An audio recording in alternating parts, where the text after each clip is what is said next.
Bonjour à toutes et à tous. Bienvenue dans la vidéo de présentation du projet de demande de révision du plan de secteur visant à y inscrire un périmètre de réservation en vue de réaliser la boucle du Hainaut. La situation sanitaire ne nous permettant pas d'organiser une réunion d'information préalable en présentiel, rassemblant plusieurs centaines de personnes, cette présentation vidéo vous permettra d'accéder aux informations relatives à ce projet sous une forme différente. Nous y reviendrons par la suite. La boucle du Hainaut est un projet d'infrastructure d'Elia, le gestionnaire de réseaux de transport d'électricité à haute tension en Belgique. Je vous propose de commencer sans attendre par cette petite capsule vidéo vous permettant de mieux comprendre la nature de nos activités. Elia est le gestionnaire du réseau de transport d'électricité à haute tension en Belgique. Concrètement, cela signifie que nous transportons notamment l'électricité des producteurs vers les réseaux de distribution qui eux-mêmes approvisionnent chaque consommateur. Situé au cœur de l'Europe, Elia est également un acteur essentiel du marché de l'énergie et du réseau électrique interconnecté, avec pour objectif un marché de l'électricité efficace, transparent et équitable, au plus grand bénéfice de la société. Avant d'entrer dans le vif du sujet, revenons ensemble sur le cadre juridique dans lequel ce projet se situe. Le réseau électrique 380 kV est la colonne vertébrale du réseau électrique belge. Le projet de la boucle du Hainaut vise à renforcer et à compléter ce réseau. Il s'agit donc d'un projet d'infrastructure principale de transport d'électricité. Ce type de liaison électrique doit au préalable être inscrit au plan de secteur, avant de pouvoir faire l'objet d'une demande de permis d'urbanisme et enfin d'être construite. Le plan de secteur a pour objectif d'organiser de manière harmonieuse l'aménagement du territoire. Le plan de secteur actuel n'est pas adapté aux besoins identifiés par Elia. Elia demande donc au gouvernement wallon de réviser le plan de secteur pour y inscrire un périmètre de réservation. La réalisation de la boucle du Hainaut découlera de deux procédures administratives distinctes et consécutives qui se dérouleront entre 2020 et 2025. Cette présentation vidéo constitue le point de départ de la procédure de demande de révision du plan de secteur qui vise à inscrire un corridor, aussi appelé périmètre de réservation, de 200 mètres de large, démarrant de la frontière régionale à proximité du poste d'Avelgem jusqu'au poste de Courcelles. Ce corridor délimitera une zone dans laquelle une nouvelle infrastructure principale de transport d'électricité pourra venir prendre place. Cette première étape sera suivie d'une seconde, la demande de permis d'urbanisme, qui, quant à elle, déterminera avec précision l'endroit où l'infrastructure sera construite. À l'heure où nous avons notifié le début de la procédure officielle aux autorités, nous n'étions pas en mesure d'organiser une réunion d'information préalable telle que visée par le Code du développement territorial, celle-ci réunissant un trop grand nombre de personnes dans un espace relativement réduit. C'est pourquoi Elia a opté pour une présentation vidéo officielle de la demande de révision du plan secteur projeté. Cette présentation vidéo vous permettra également, à vous, citoyens, de mieux vous informer et d'émettre vos observations sur le projet. L'objectif consiste également à mettre en évidence de manière tout à fait officielle des points particuliers qui vous semblent importants à analyser. Cette présentation vidéo a également pour objectif de vous présenter et de vous permettre de présenter des alternatives pouvant raisonnablement être envisagées par Elia afin qu'ils soient tenus en compte dans le rapport sur les incidences environnementales. Puisqu'il s'agit d'une présentation vidéo officielle, l'ensemble de vos remarques et suggestions seront ensuite prises en compte de manière tout à fait impartiale dans le cadre du rapport sur les incidences environnementales, qui doit être réalisé par un bureau indépendant. Ce rapport identifiera et étudiera les potentiels impacts de l'inscription d'un périmètre de réservation au plan de secteur sur les thématiques environnementales telles que l'eau, le sol et le paysage. Concrètement, Elia met cette présentation vidéo à votre disposition sur le site boucleduhainaut.be. Si vous le souhaitez, la procédure vous permet également de prendre contact avec notre numéro vert gratuit 0800 18 002 entre 8h et 17h. Pour réagir dans le cadre de cette étape de la procédure, vous disposez de 15 jours après les 2 jours de diffusion officielle pour envoyer vos remarques et suggestions sur le projet de révision du plan de secteur par écrit au collège communal d'une des communes sur le territoire de laquelle la révision du plan de secteur est projetée. Je vous propose d'entrer à présent dans le vif du sujet avec Maxime Abran. Maxime est le responsable du projet Boucle du Hainaut dans le cadre de l'obtention de l'ensemble des autorisations nécessaires.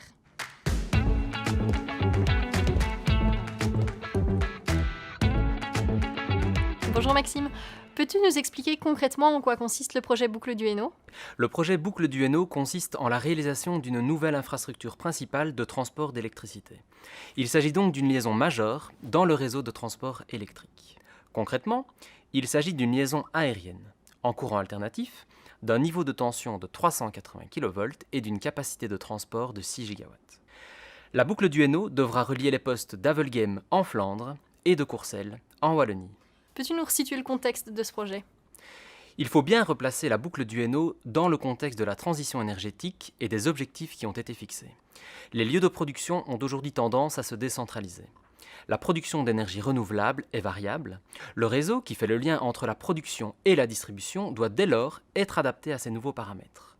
C'est aujourd'hui que nous devons préparer le réseau de demain si nous voulons pouvoir relever les défis de la transition énergétique.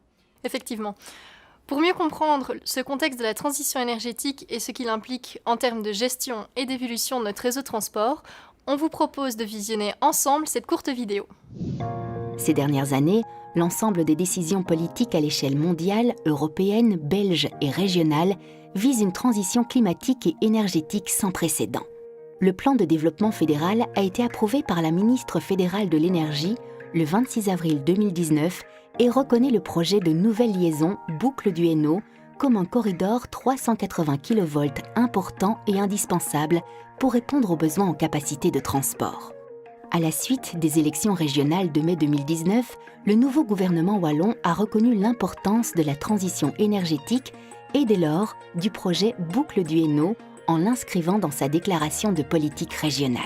L'atteinte de ces objectifs nécessite que le système énergétique intègre une part majeure d'énergie renouvelable au détriment des énergies fossiles plus polluantes. Or, le réseau n'était pas structuré de la sorte. Avec la transition énergétique amorcée et la production majeure d'énergie renouvelable décentralisée, les flux d'énergie sont plus importants, mais également plus variables. En effet, on ne peut prédire sur le long terme combien de temps le soleil brillera et le vent soufflera.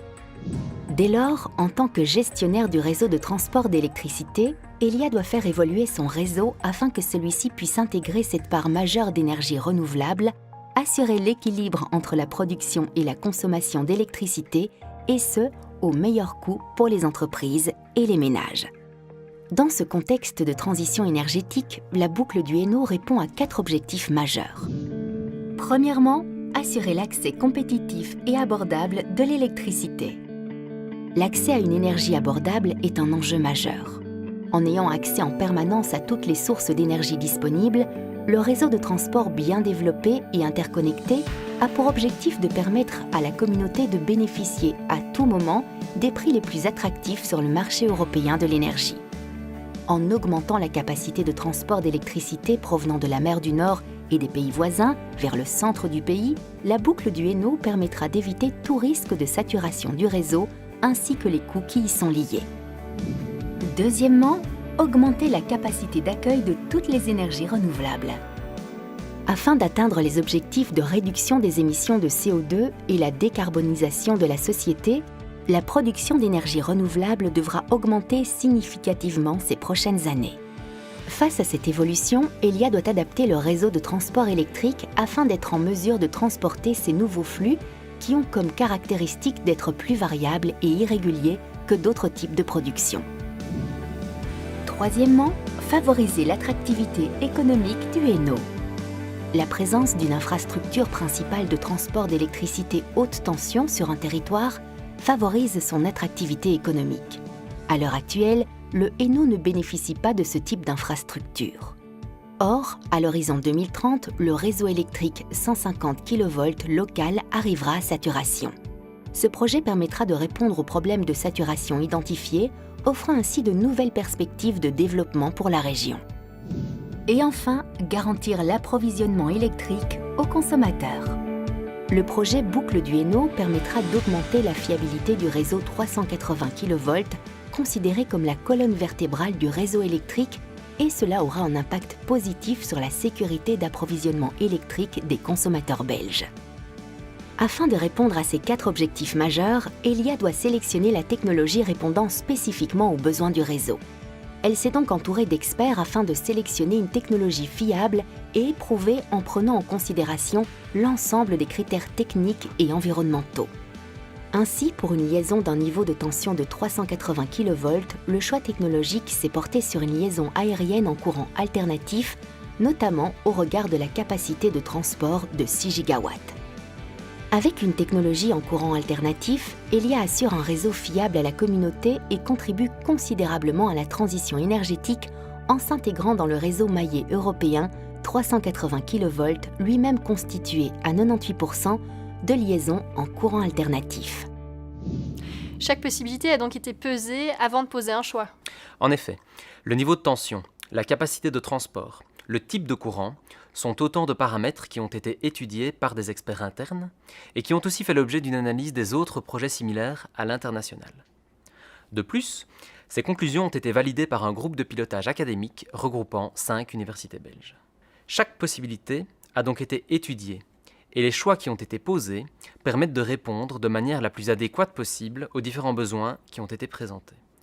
Une fois les besoins du réseau identifiés et une réponse trouvée pour chacun de ces besoins, plusieurs mois de travail ont été nécessaires afin de déterminer concrètement le périmètre de réservation permettant d'accueillir l'infrastructure qui reliera le poste d'Avelgem à celui de Courcelles. Justement, peux-tu nous expliquer comment ce travail est réalisé et quels sont les critères que vous avez pris en considération pour finalement en arriver à un corridor de 200 mètres de large et de presque 85 km de long qui est proposé aujourd'hui ? Le corridor proposé est le fruit d'un travail d'experts durant près de 2 années. Sur base du cadre réglementaire, des critères permettant de désigner la zone à inscrire au plan de secteur ont été établis. La valorisation du plan de secteur a été privilégiée. Par ailleurs, ces critères appliqués peuvent être catégorisés en 4 groupes. Les critères d'exclusion. Ce sont par exemple les sites Seveso ou les aéroports, desquels les infrastructures doivent se placer à une certaine distance. Le regroupement des infrastructures, il s'agit ici par exemple de longer les lignes à haute tension existantes, les routes principales, les voies navigables ou les lignes TGV. Le critère lié au milieu humain, afin d'éviter les zones d'habitat ou les habitations isolées. Et enfin, les critères environnementaux et patrimoniaux. L'analyse du territoire réalisée sur base de ces critères a conduit Elia à proposer le corridor qui est expliqué et défendu dans le dossier de base envoyé officiellement aux communes. Le dossier de base est un document officiel qui permet d'exposer au gouvernement wallon les arguments qui justifient la nécessité de réviser le plan de secteur pour mettre en œuvre un projet. Pour vous permettre de vous faire une idée plus précise du corridor retenu et proposé par Elia dans ce dossier, nous vous proposons de visionner cette petite animation. Le corridor qui a pu être dégagé du travail d'experts traverse 14 communes en Wallonie sur une longueur totale de 84,8 km et sur une largeur de 200 mètres. Ce corridor constitue un périmètre de réservation dont Elia demande l'inscription en surimpression aux affectations actuelles du plan de secteur. Aucune modification d'affectation n'est donc requise.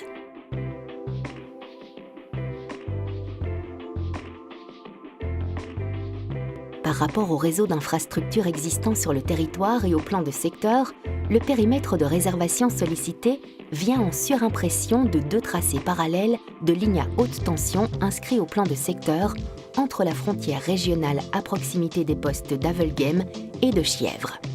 Le périmètre proposé suit ce corridor sur environ 30 km jusqu'à la ligne de chemin de fer numéro 1, ligne TGV Halle-Esplechin à hauteur de Tongres-Notre-Dame. Les communes de Mont-de-l'Enclus, Selles, Franelet-en-Vin, Lezan-Hainaut, Ath et Chièvre sont ainsi traversées.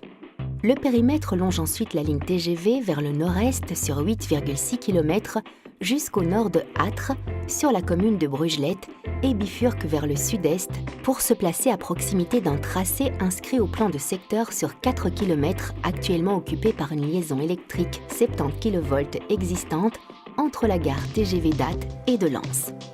Le périmètre quitte la zone de la liaison 70 kV à hauteur de Gage et bifurque vers l'est pour rejoindre la nationale 57 qui longe sur 18 km en passant au nord de Soigny jusqu'à rejoindre l'autoroute E19 à hauteur de Famille-Heureux. Il traverse donc les communes de Braine-le-Comte et Écossynes. Il longe ensuite l'autoroute et une ligne existante 150 kV pour rejoindre la ligne existante de 380 kV reliant les postes de Bruegel et Courcelles sur les communes de Senef, Pontassel et puis Courcelles. Le périmètre longe ainsi cette liaison vers le sud-est sur environ 7 km pour rejoindre le poste de Courcelles. Concrètement, voici comment se traduit notre demande au plan de secteur.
Une évaluation objective des 6 alternatives identifiées a été réalisée sur base des critères préalablement cités. L'alternative 1 récupère des tracés de lignes à haute tension, projetés ou non, inscrits au plan de secteur sur la quasi-totalité de son tracé, 86,2 km, soit 96%. Néanmoins, elle réalise 3 fois plus de surplomb de zones d'habitat. Cette alternative est donc plus impactante. L'alternative 2 et 3 s'éloignent du tracé de lignes à haute tension projetées ou non, inscrits au plan de secteur, tout en restant le long d'infrastructures existantes. Elles sont malgré tout plus impactantes en termes paysagers. L'alternative 4 s'éloigne fortement de tracés de lignes à haute tension, projetés ou non, inscrits au plan de secteur, mais également des infrastructures existantes. Elle est plus impactante par rapport aux contraintes paysagères. Seulement 45% de son tracé récupère le plan de secteur ou longe une infrastructure existante, contre 88% pour le périmètre retenu. L'alternative 5 et 6 récupèrent peu de tracés de lignes à haute tension, projetés ou non, inscrits au plan de secteur. Il y a respectivement 3 fois et 10 fois plus de surplomb de zones d'habitat ou d'habitat à caractère rural pour les alternatives 5 et 6 comparativement au tracé du périmètre de réservation demandé. Ainsi, sur base de l'analyse comparative des alternatives reliant la frontière régionale et le poste de Courcelles, il apparaît que le périmètre proposé permet de concilier au mieux les différents critères identifiés. Et donc, quelles conclusions peut-on en tirer ? Eh bien, en tenant compte de l'ensemble des contraintes et en saisissant chacune des opportunités, Elia a veillé à ce que le projet soit pensé et développé de la manière la plus cohérente avec le reste des infrastructures présentes sur le territoire, mais aussi de la manière la plus respectueuse de l'environnement dans lequel l'infrastructure de la boucle du Hainaut viendra s'implanter à terme. Ce travail d'étude d'alternatives au corridor proposé n'est pas terminé. D'autres alternatives seront encore étudiées à diverses échelles à la demande du gouvernement wallon, dans le cadre du rapport sur les incidences environnementales. Merci Maxime pour tes explications. Avec plaisir Mélanie. Comme indiqué en début de vidéo, il s'agit ici d'une présentation officielle du projet, vous permettant d'être informé et par conséquent de pouvoir émettre vos observations. Mais aussi, le cas échéant, de mettre en évidence les points particuliers qui pourraient être abordés dans le rapport sur les incidences environnementales, ou encore de présenter des alternatives raisonnables dont le rapport précité pourrait tenir compte. Nous avons bien conscience que ce projet est complexe d'un point de vue technique et procédural. C'est la raison pour laquelle nous avons mis de manière proactive d'autres outils d'information à votre disposition. Ceux-ci vous permettront de mieux comprendre tous les aspects du projet Boucle du Hainaut et de le suivre tout au long de ces différentes étapes. Ainsi, notre site internet boucleduhainaut.be reprend l'ensemble des informations disponibles sur le projet, mais aussi des capsules vidéo, des documents que nous vous invitons à consulter. Toute une série de brochures et de 10 pliants sont disponibles en version PDF sur le site, mais aussi dans un pack citoyen que vous pouvez obtenir en version papier sur simple demande ou au sein d'une des administrations concernées par le projet. Il vous est aussi toujours possible de vous inscrire à notre newsletter digitale et de suivre l'actualité du projet sur la page Facebook qui lui est dédiée. Le numéro gratuit 0800 18 002 reste disponible tout au long de la vie du projet. Et une adresse mail boucleduhainaut@elia.be vous permet également de poser l'ensemble de vos questions directement à nos collaborateurs. Finalement, à la demande des autorités communales, nous serons présents dans chacune des communes concernées par le projet afin de répondre à vos questions. L'agenda des permanences est également en ligne. Je tiens à vous remercier pour l'attention que vous avez portée à la présentation du projet Boucle du Hainaut. Nous aurons certainement l'occasion de rediscuter du projet au cours des prochains mois et des prochaines années. D'ici là, si vous avez la moindre question ou remarque, n'hésitez pas à nous contacter. Nous sommes à votre disposition et ce, tout au long du projet. Prenez soin de vous.